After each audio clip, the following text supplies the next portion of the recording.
Democracy নেই, যেহেতু accountability নেই, যেহেতু এই সরকার জনগণের সরকার না, জনগণের আমাদের মতো সব রাজনৈতিক দলের সাপোর্ট করা সরকার, এখন কিন্তু ব্যবসায়ী থেকে আরম্ভ করে অনেকেই এই জিনিসটা রিয়েলাইজ করা আরম্ভ করেছে যে এটা যদি দেখুন আমাদের ইকোনমিটা কিন্তু ওরকম স্টেবল কোনো সময় ছিল না। সো অন্যান্য দেশে রিসার্চ করে অন্তর্বর্তীকালীন সরকারের যে অবস্থান থাকবে, আমাদের যে এখানে থাকবে সেই কথাটা নট নেসেসারিলি রাইট।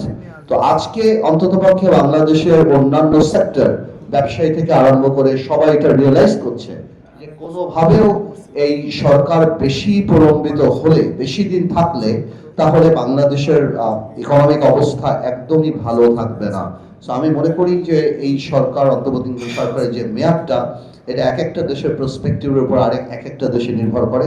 বাংলাদেশের পার্সপেক্টিভে আমি মনে করি আরো অনেক আগেই জনগণের সরকার করে ফেলা উচিত ছিল বা সেই পথে যাওয়া উচিত ছিল। আরেকটা ইস্যু যেটা আসে, সংখ্যানুপাতিক নির্বাচন, এই ব্যাপারে আসলে কথা বলার বা কোনো রিসার্চের প্রশ্নই উঠে না অন্ততপক্ষে অন্তর্বর্তীকালীন সরকারের। এই কারণে উঠে না কারণ এটার আন্ডারলাইন একটা ইল মোটিভ আছে, এবং সেই মোটিভটা হলো এই সরকারের মেয়াদকে বাড়ানো। যখন এই সরকারকে মেয়াদকে বাড়ানোর জন্য শুধু এই সংখ্যানুপাতিক নির্বাচনের কথা বললে হবে না, এর আগে আমরা স্থানীয় সরকার নির্বাচন চেয়েছি, আরো অনেক কিছু চেয়েছি, বাট আমরা ভালো করেই জানি যে এই সব কিছু, বিকজ সংখ্যানুপাতিক নির্বাচন ভালো কি খারাপ সেটা পরের কথা, but it needs a lot of research. বাংলাদেশের মানুষ আপনারা দেখেছি ইভিএম এ কিভাবে ফেল করেছে, সেখানে সংখ্যানুপাতিক নির্বাচনে বাংলাদেশ আপনার আরপিও এবং অন্যান্য রিলেটেড যে আইনগুলি, সেগুলিকে চেঞ্জ করে সংখ্যানুপাতিক নির্বাচনে আসা, we are just not ready for it, আমাদের মাথায় রাখতে হবে। এবং আপনি মানে এই সরকার, দেখুন একটা কথা, আলটিমেটলি তো liberty is the main thing.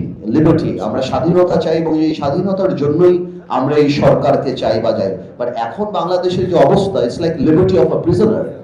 একটা আসামির যেমন স্বাধীনতা থাকে, আস্তে আস্তে কিন্তু সারা বাংলাদেশের প্রত্যেকটা সেক্টরে দম সেভাবে বন্ধ হয়ে যাচ্ছে।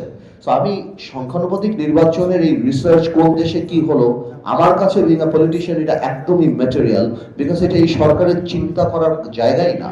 আগামীতে কোনো ডেমোক্রেটিক সরকার যদি এই দেশে আসে, তারা চিন্তা করতে পারে যে এই ধরনের ম্যাসিভ চেঞ্জ তারা করবে কি করবে না।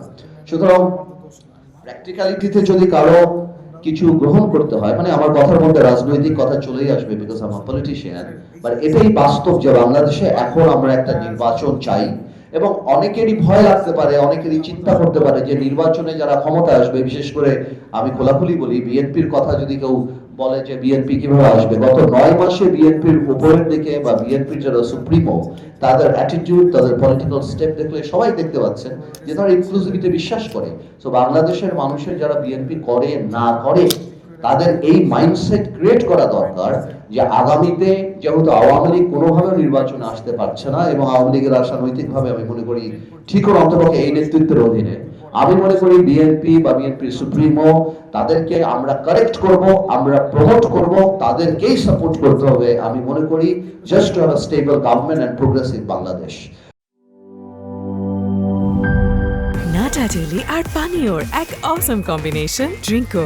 চিল থাকতে চান, ড্রিঙ্কো চাবান।